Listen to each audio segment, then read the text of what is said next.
Assalamualaikum warahmatullahi wabarakatuh. Teman-teman, sahabat hijau, kembali lagi bersama Kang Duren dari Subang. Di kegiatan kali ini kita ada agenda pembesaran busutan atau gunungan untuk tanaman durian kita, teman-teman. Yang dimana ini umur tanaman kita ini umurnya 1 tahun 3 bulan, teman-teman. Untuk lokasinya ini bekas sawah yang kita jadikan kebun untuk bertanam durian, dan posisinya juga ini tanahnya itu tanah liat, teman-teman, atau kita bisa dibilang itu kalau di Subang itu tanah porang ya, teman-teman, yang dimana sifat tanah porang itu ketika musim kemarau dia akan keras, malah akan pecah-pecah tanahnya dan keras sekali, dan ketika musim hujan dia menjadi liat atau padat ya, teman-teman. Nah, jadi misalkan kalau kita tanam durian di tanah liat atau tanah porang seperti itu, kalau tidak ada pengolahan khusus, itu untuk tanaman durian kita itu tidak akan tumbuh dengan maksimal ya, teman-teman. Jadi harus ada perlakuan khusus untuk tanaman durian di tanah liat, teman-teman. Nih, gunungannya seperti ini, teman-teman. Ini kira-kira kalau tingginya itu 1 meter dan lebarnya itu ada yang 2,5 meter dan ada juga yang 3 meter, teman-teman. Ini kita pelebaran busutan, dan saya pernah merasakan dan mengalami kalau tanaman durian dengan sistem tidak menggunakan sistem busut itu pertumbuhannya sedikit agak lama ya, teman-teman. Nah, kalau beda halnya dengan sistem busut, ini umur durian kita ini 1 tahun 4 bulan dengan bibit itu awal itu 70 cm dan sekarang dia udah cepat besar, tingginya udah nyampe 3 meter. Batangnya juga cepat kokoh dan cepat besar, hampir sama sekepalan tangan orang dewasa, teman-teman. Ini umur 1 tahun 4 bulan. Nah, busut pun di sini, teman-teman, saya tidak menggunakan busut, hanya menggunakan busut tanah saja ya. Ini ada campurannya untuk bisa menggemburkan tanah liat di sini ya, teman-teman.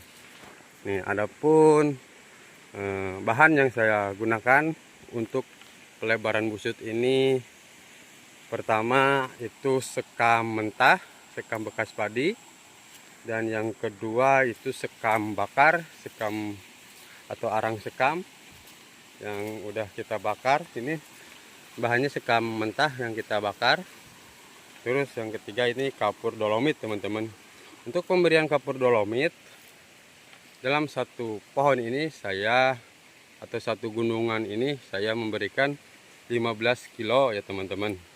Dan untuk sekam bakar saya menggunakan 2 karung, dan untuk sekam mentah juga saya menggunakan 2 karung, teman-teman. Nah, kita bisa lihat tanahnya seperti ini, teman-teman. Ini bekas sawah, tanahnya sedikit liat, lengket, teman-teman. Jadi kalau misalkan kita tidak tidak olah tanahnya, itu udah dipastikan tanahnya atau tanaman kita akan tidak sehat atau pertumbuhannya tidak akan maksimal ya, teman-teman. Nah, ini teman, contoh-contohnya seperti ini. Ini kita tabur sekam bakar atau sekam mentah, terus kita timbun dengan tanah. Terus ketika sudah timbun dengan tanah, kita timbun lagi dengan sekam, terus timbun lagi dengan tanah. Ya, seperti itu sampai membentuk gundukan yang kita inginkan.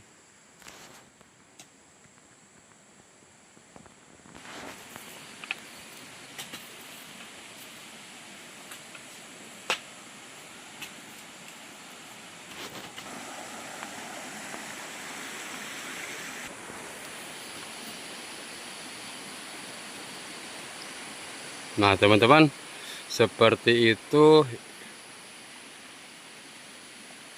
yang udah jadi ini busutannya.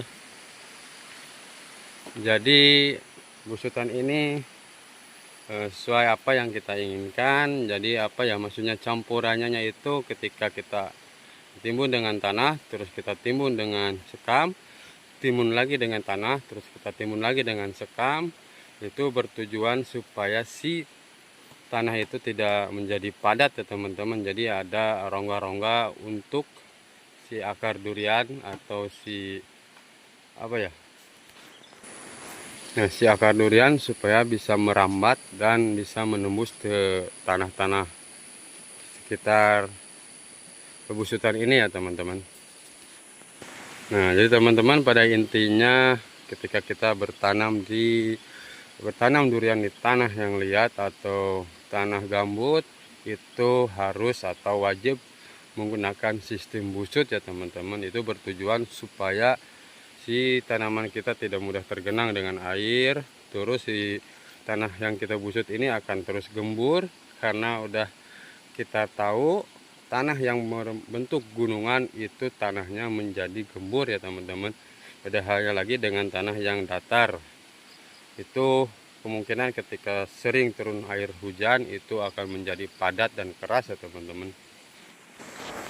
Pada kesempatan kali ini teman-teman cukup sekian, semoga ini sedikit membantu pada rekan-rekan yang mau bertanam durian di lahan yang mempunyai tanahnya itu tanah liat atau tanah porang ya teman-teman, atau juga bisa dibilang ini bekas sawah ya teman-teman. Nah, cukup sekian dari petani durian Subang, dari petani durian Nusantara. Semoga kita selalu berikan kesehatan, umur yang panjang, sehat, dan banyak rezeki ya teman-teman. Salam sehat dari petani durian Subang. Semangat kita untuk tetap menghijaukan bumi ini ya teman-teman. Assalamualaikum warahmatullahi wabarakatuh.